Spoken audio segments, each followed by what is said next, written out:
Ned Lamont.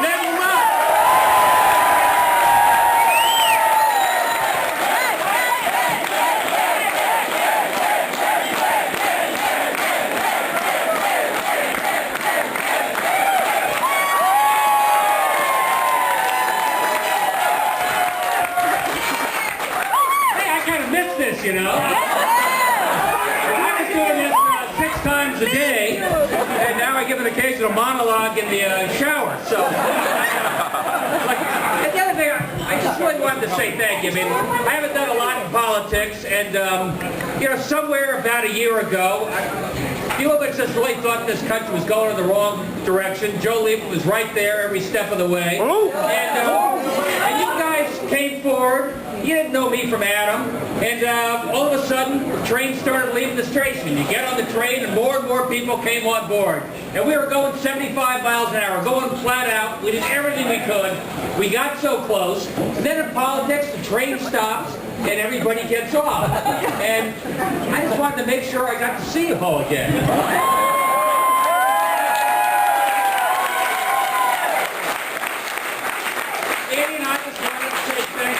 Bottom of our heart. I mean, we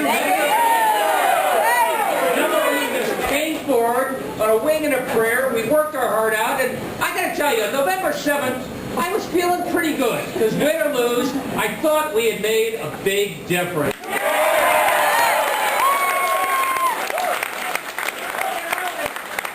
And then you watch that speech last night.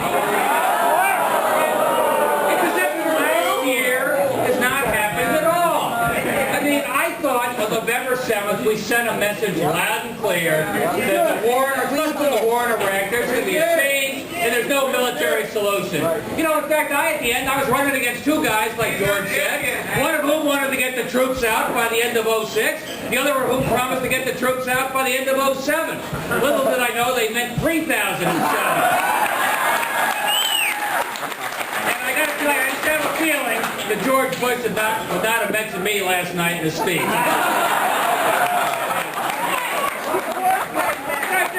Right after the election, George fires Donald Rumsfeld. He says, I'm going to start listening to the military. Well, I think that's a good thing.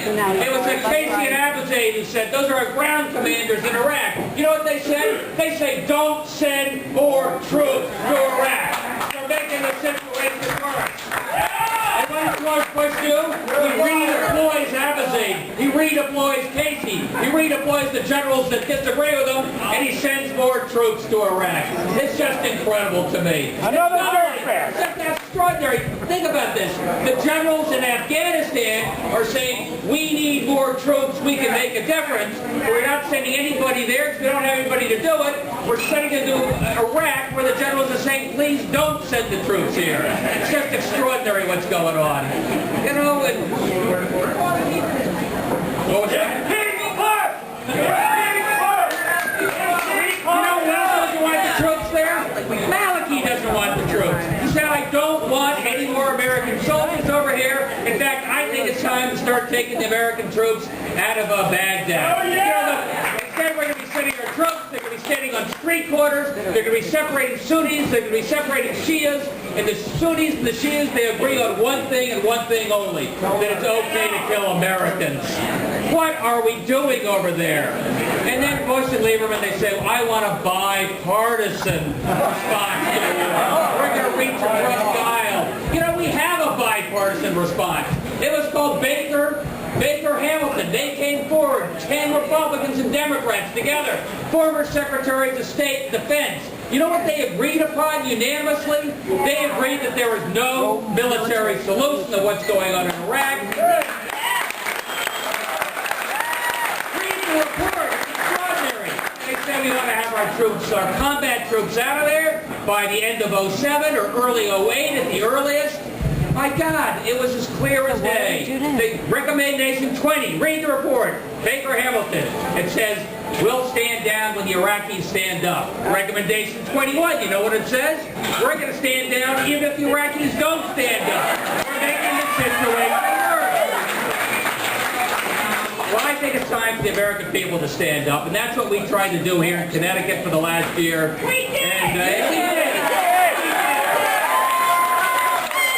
I think a lot of people people around the country heard us. I think we took back, like George said, the House and the Senate, and now we just got to hold their feet to the fire. We got to make sure that now that we got the power in Washington, D.C., we start using it and make sure we don't start backpedaling. My God, hearing George Bush last night on TV saying, we've got to do this because the consequences of failure would be a disaster. It's your policies that are a failure. It's your policies that are a disaster. We're coming forward with an alternative. We have a better hope for the future. I hope for the people of Connecticut standing up, and with us keeping forward together, we stick together as a group. We're going to keep on fighting. We can make a change. As I said to you guys on election night, I love you then, I love you now. We're going to keep on fighting every step of the way.